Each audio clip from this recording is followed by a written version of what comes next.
मियाँ और बीवी में किसी न किसी बात को लेकर विवाद रहता था। विवाद कुछ इस कदर बढ़ जाएगा कि बात तलाक तक पहुंच जाएगी। मामला कोर्ट तक पहुंचता है और कोर्ट में जब यह बात फैसला सुनाया जाता है कि उनके 2 बेटे होते हैं, एक बेटा पत्नी के हिस्से में और दूसरा बेटा पति के हिस्से में, यह अलग हो जाते हैं। पत्नी अपने बेटे को लेकर सहारनपुर पहुंच जाती है और पति अपने बेटे के साथ रहकर अपना काम करना शुरू कर देता है। बस यहीं से कत्ल की इबादत लिखी जाती है। इस बात की किसी ने कल्पना नहीं की थी और 1 नहीं, 2 नहीं बल्कि 5 कत्ल हो जाते हैं। 6वां कत्ल जब होने वाला था, उसकी तैयारी चल रही थी, तो उस वक्त जिसका कत्ल होने वाला था वह छोटा सा बच्चा कहता है कि मैं आपका भांजा लगता हूँ, आप तो वैसे भी मुझे बहुत ज़्यादा प्यार करते हो, आप मुझे क्यों मार रहे हो। बस कातिल को तरस आ जाता है और वह 6वां कत्ल करता नहीं है, छोड़ देता है। कुछ दिन बीत जाते हैं, बात अदालत तक पहुंचती है और अदालत के सामने खड़े होकर वही छोटा सा बालक गवाही देता है, पूरी कहानी सुनाता है। जब यह कहानी लोगों के सामने आती है तो लोगों को यकीन नहीं हो रहा था कि कत्ल की यह वजह बन सकती है। आज की जो सच्ची घटना मैं आपको सुनाने जा रहा हूँ, ये सच्ची घटना उत्तराखंड की राजधानी देहरादून की है। देहरादून का चकराता रोड पर आदर्श नगर कॉलोनी है। बात कर रहा हूँ 24 अक्टूबर 2014 की सुबह लगभग 9:30 बजे के आसपास। घर की नौकरानी जिसका नाम राजी होता है, राजी सुबह 9:30 बजे के आसपास दरवाज़ा खोलने के लिए घंटी बजा रही थी। बार बार घंटी बजा रही थी, अंदर से कोई रिस्पॉन्स नहीं आ रहा था। परेशान होती है, फिर आवाज़ आती है, आवाज़ लगाती है। कभी मालिक को आवाज़ लगा रही थी तो कभी मालकिन को आवाज़ लगा रही थी, तो कभी वो दीदी को आवाज़ लगा रही थी, लेकिन घर से कोई रिस्पॉन्स नहीं मिल रहा था, तो वो परेशान हो जाती है। उससे कई बार दरवाज़ा पटकने की भी कोशिश की, यानी खटखटाने की कोशिश की। आखिरकार दरवाज़ा खुलता नहीं है, लेकिन अंदर से आवाज़ आती है कि आज काम नहीं है, आज काम नहीं कराना है, आप घर चले जाओ। रात दिवाली का पर्व मनाया था, उस रात दिवाली का पर्व मनाया जा रहा था। सब लोगों ने, पूरे देश दीपावली मना रहा था, तो हो सकता है उसने सोचा कि शायद सो रहे हों, ज़्यादा देर तक जागे हों, इसलिए वहाँ से वो हटती है। लेकिन कुछ उसको अटपटा सा लगता है। जो राजी होती है थोड़ा परेशान हो जाती है, सोचती है कि ऐसा पहली बार हुआ है, अब से पहले तो ऐसा कभी नहीं हुआ। बिल्कुल पास वाला जो घर होता है वो इस मालकिन के मालिक के परिवार वालों को होता है, भाई का होता है। दरवाज़ा खटखटाया जाता है, उधर से अजीत सिंह निकलते हैं। अजीत सिंह कहते हैं कि क्या बात है राजी, आज तुम यहाँ क्यों दस्तक दे रही हो। वो कहते हैं कि ताऊ जी, आपके जो भैया हैं, भैया का मकान है, मैंने कई बार दरवाज़ा खुलवाने की कोशिश की, लेकिन मकान खुल ही नहीं रहा है, करूं तो क्या करूं। तब वो कहते हैं कि बेटा परेशान मत हो, मैं भी प्रीति के साथ आपको भेजता हूं। प्रीति को आवाज़ लगाते हैं। प्रीति जो बहू उनकी होती है वो जाती है, बार बार वो भी आवाज़ लगाती है, बेल बजाती है, घंटी बजा रही है, कोई रिस्पॉन्स नहीं मिल रहा है। आखिरकार जब काफ़ी देर तक ये सब चलता रहता है तो दरवाज़ा यानी कि गेट खुल जाता है और जैसे ही गेट खुलता है वो अंदर जाकर प्रवेश करती है और घर की जो स्थिति देखती है तो उसके बाद उसकी बहुत ज़ोर ज़ोर से चीखें निकलने लगती हैं। तो वो जितनी ज़ोर से चीख सकती थी, चिल्ला सकती थी, उतनी तेज़ से चीखती है, चिल्लाती है। जो उसके पिता होते हैं अजीत सिंह, उनके पास तक बात पहुंचती है, वो अभी दौड़ के आते हैं। आकर जो दृश्य देखते हैं तो उनकी भी चीखें निकल जाती हैं। वह समझ नहीं पा रहे थे कि आखिरकार यह सब क्या हो गया है। घर के अंदर के जो दृश्य देखने के बाद जब उनकी चीखें निकली, उसके बाद जो आसपास के लोग थे वो भी आना शुरू हो जाते हैं। आधे घंटे के अंतराल में देहरादून की पुलिस फोर्स वहाँ पर पहुँच जाती है। सैकड़ों की संख्या में पुलिस वाले होते हैं, हज़ारों की संख्या में लोग होते हैं। मीडिया कर्मी, तमाम लोग वहाँ पर इकट्ठा हो जाते हैं देखने के लिए कि आखिरकार बात क्या हो गई है। एक कमरे के अंदर जब पुलिस प्रवेश कर रही थी, उसके अंदर जाकर देखते हैं तो जय सिंह, जिनकी उम्र लगभग 60 साल के आसपास होती है, जिनकी पत्नी जिनका नाम कुलवंत कौर होता है, जिनकी उम्र 55 साल के आसपास होती है, उन दोनों की लाशें खून से लथपथ हुई थी, नहाई हुई थी, पड़ी थी। कमरे का ऐसा कोई हिस्सा नहीं था जहाँ पर ब्लड हुआ ना पड़ा होता। दूसरा कमरा देखा जाता है तो खोला जाता है तो वहाँ पर जो उनकी बेटी होती है जय सिंह की, नाम हरजीत कौर होता है, जिसकी उम्र 30 साल के आसपास होती है।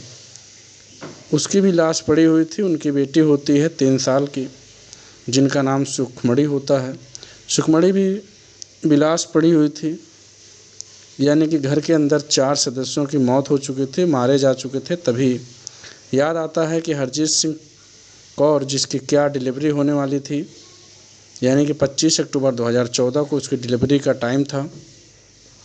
उसके 9 महीने पूरे हो रहे थे, क्योंकि दीपावली के तुरंत बाद उन्होंने टाइम जो लिया होता, बस इतना था। जाकर देखते हैं वो प्रेग्नेंट, वह लड़की वह भी मर चुकी थी।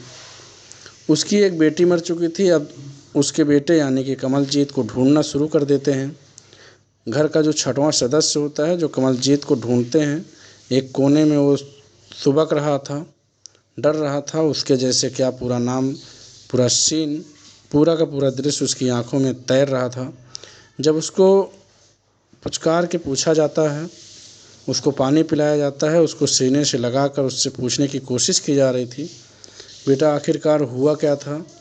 वो जब बताने की कोशिश करता है तो जितने लोगों को भी सुना, जिसने भी सुना इस पूरी घटना को, इस कहानी को, सबके रोंगटे खड़े हो जाते हैं। दरअसल इस घर का एक और सदस्य है, जिनका नाम हरप्रीत है। हरप्रीत की कहानी दरअसल शुरू कुछ इस तरह से होती है। ये पहली पत्नी का बेटा है। उसकी माँ, जिसका नाम अनीता होता है, अनीता ने यानी कि जयसिंह का विवाद चल रहा था। दोनों का मामला कोर्ट में चल रहा था। जब कोर्ट पहुंचता है तो इनके 2 बेटे होते हैं। एक का नाम हरमीत होता है, दूसरे का नाम पारस होता है। कोर्ट फैसला सुनाता है कि जो पारस है वो अपनी माँ के साथ रहेगा, हरप्रीत जो है अपने पिता के साथ रहेगा, यानी कि जयसिंह के साथ रहेगा। वो होर्डिंग का अपना बड़ा कारोबार होता है। अब बात होती है, ये जो घटनाक्रम है 23-24 अक्टूबर 2014 की रात का, जब पूरा देश दीपावली का पर्व मना रहा था। इस घर में भी, इस परिवार ने भी पर्व मनाया दीपावली का। उसे अपने कमरों में जाकर सोता है। जो हरमीत होता है, हरमीत की आँख खुलती है लगभग 12 बजे के आसपास। उसने एक दिन पहले ही एक व्यक्ति के पास जाता है अंसारी रोड पर। वहाँ जाने के बाद एक चाकू लेता है और चाकू को ज़बरदस्ती वो कहता है, इसको जितनी तेज़ धार लगा सकते हो उतनी तेज़ धार लगाओ। बार बार चाकू पर धार लगाने वाला पूछता है कि ऐसा क्या करवा रहे हो, क्या बात है। कहता है, तुमसे जितना कहा जाए उतना काम करो, चाकू पे और तेज़ धार लगाओ। उसके बाद आता है। आने के बाद 12 बजे के आसपास वो उसी घर का सदस्य होता है। इतने घर के अंदर रह रहा था, लेकिन अंदर के जो सदस्य हैं अब उसकी सगे नहीं हैं। सगा भाई और सगी माँ वो यहाँ से देहरादून यानी कि सहारनपुर चले जाते हैं। वो अपने पिता के साथ रहता है। पिता शायद उसको उतना प्यार नहीं करते हैं, या फिर उसके मन का कोई वजह चल रही थी। 23-24 अक्टूबर रात लगभग 12 बजे के आसपास सबसे पहले वो अपने पिता के कमरे में जाता है। जब पिता के कमरे में जाता है तो गुस्से से लाल पीला अपने पिता पर तब तक वो वार करता है जब तक उसके प्राण नहीं निकल जाते। जब सौतेली माँ बीच में बचाव के लिए आती है तो चीख सुन के जब वो जागती है तो उसने अपनी माँ पर भी वार करना शुरू कर देता है। पिता को उसने 29 बार चाकू मारे थे और उसने अपनी सौतेली माँ को 27 बार चाकू मारे थे। जब उसका दिल यहाँ से नहीं भरता तो वह पहुँचता है दूसरे कमरे में। उस कमरे में जो उसकी गर्भवती बहन होती है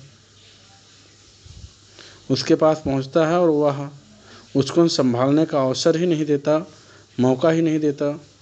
उसके बाद उसके सीने में, उसके शरीर में अलग अलग हिस्सों में एक नहीं दो कि 20 बार चाकू मारता है। इसके बाद वो जो भांजी होती है वो उसके पास जाता है, लेटी हुई है, पड़ी हुई है। उसकी जब आंखें खुलती है भांजा भी जग जाता है। अपनी भांजी को 11 बार चाकू मारता है। अब नंबर आता है उसके भांजे का, कमलजीत का। कमलजीत के पास जब जाता है, उसको जैसे ही उसको चाकू मारता है, मारने की कोशिश करता है तो उस बच्चे के हाथ में लग जाता है।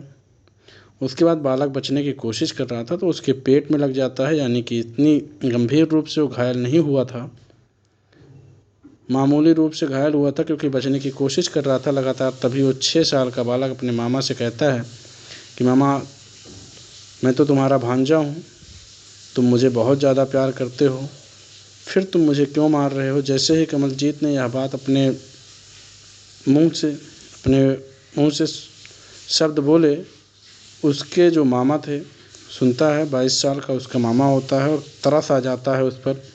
उसके बाद उसे छोड़ देता है। रात के 12 बजे से लेकर 1 बजे तक इस घटना को अंजाम देता है।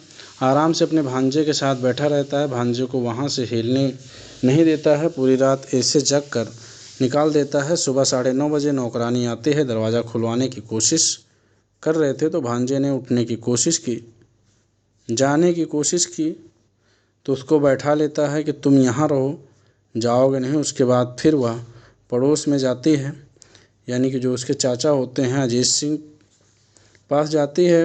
अजीत सिंह के जाने के बाद वह पूरी कहानी समझ में आती है तो बताई जाती है कि फिर जाकर यह पूरा भेद खुल जाता है।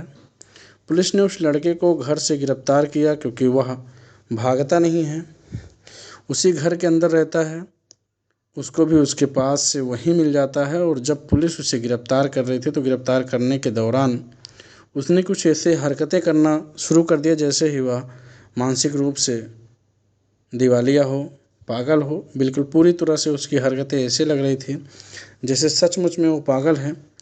उसके बाद फिर 3 साल तक उसने इस केस को सिर्फ इसलिए खींचा, जब भी कोई पुलिस वाला, जब भी कोई अधिकारी, जब भी कोई बात करने की कोशिश करता तो वह सबसे हरमीत यही कहता, मैं तो पागल हूँ। और यह पागलपन में ही उससे कुछ न कुछ हो गया। ऐसा उसने कुछ भी नहीं किया। जब यह अदालत तक पहुँचती है, अदालत में जब यह केस लड़ने की बात आती है तो कोई भी वकील इस आदमी का केस लड़ने के लिए तैयार नहीं होता है कि अपने परिवार के 5 सदस्यों की वो हत्या कर देता है। 4 जो मौजूद थे और 5वां सदस्य जो इस धरती पर प्रकट होने वाला था, आने वाला था, उसने उसको भी मार डाला। उसकी क्या गलती थी, उसका क्या कसूर था, तो कोई वकील सामने नहीं आता है। लेकिन कानून के हिसाब से वकील मिश्र उसको मिल जाता है और उसका केस जब लड़ा जाता है तो केस लड़े जाने वाली बात भी सामने आती है। मीडिया ने इस मामले की जब कवरेज की तो पता चलता है कि यह सब जो किया गया है वह संपत्ति के लिए किया गया है। जो उसकी बहन थी, दरअसल वो उसकी सगी बहन नहीं थी और ना ही दूसरी माँ से पैदा थी, बल्कि उसके चाचा से वह पैदा थी। और बचपन में ही उस बेटी को अपने गोद लिए लिया था, जिसका नाम हरप्रीत कौर होता है। और जो बचपन में उससे गोद लिया था तो उस घर में बड़े अच्छे से सलीके से रहा करते थे। पिता का और सौतेली माँ का उससे प्यार भी बहुत ज़्यादा था, उसको बहुत ज़्यादा लगाव था। कहीं ऐसा ना हो कि सारी संपत्ति उसकी यह बहन ले जाए, इसलिए वो गुस्से में रहता था। जब घर से अपनी माँ से अलग हुआ था तब से वो और ज़्यादा गुस्से में रहने लगा था। उसने पागलपन की जो बात कही है अदालत ने इस मामले की जांच पड़ताल कराई और 2 बार उसको दिल्ली के एम्स में भेजा गया पता कराने के लिए कि सचमुच पागल है कि नहीं। लेकिन वहाँ से रिपोर्ट बिल्कुल साफ़ सुथरी आती है। कहते हैं कि इसके अंदर पागलपन का कोई लक्षण नहीं है। उसके बाद उसका 2 बार ऋषिकेश में इलाज कराया जाता है। उससे देखा जाता है कि क्या वाकई में इसके अंदर पागलपन है, लक्षण है। तो वहाँ पर भी ऐसा कुछ नहीं पाया जाता है। मामला अदालत पहुँचता है, अदालत सबूत मांगती है, सबूत उसके खिलाफ पाए जाते हैं और उस बालक की जो गवाही थी बड़ी काम आती है। उसके जो पिता होते हैं अरविंदर, उसे अपने साथ न्यूजीलैंड ले जाते हैं। न्यूजीलैंड ले जाने के बाद उससे पहले उसकी गवाही हो जाती है और गवाही के आधार पर इसको दुर्लभ कम से कम केस माना गया था।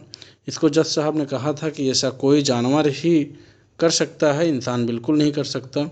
इसको जानवर श्रेणी में रखा गया था, जहां इसकी हरकतें, उसकी बातें, उसके काम करने के तरीके। उसके बाद 5 अक्टूबर 2021 को लगभग इस घटना के 7 साल के बाद इसमें अदालत का फैसला आता है और अदालत कहती है इस व्यक्ति को फांसी के फंदे पर लटकाया जाए जब तक इसके प्राण न निकल जाएं। दरअसल व्यक्ति को समाज में रहने का कोई अधिकार नहीं है, जीने का कोई अधिकार नहीं है। इस पर 10 लाख रुपए का जुर्माना जो लगता है बच्चा पेट में था, अपनी माँ के उस बच्चे पर भी 10 साल की सज़ा उसको सुनाई गई थी। दोस्तों, इस पूरे घटनाक्रम को सुनाने का उद्देश्य किसी को परेशान करना नहीं है, किसी का दिल दुखाना नहीं है, बल्कि आपको जागरूक करना और सचेत करना है। धन्यवाद।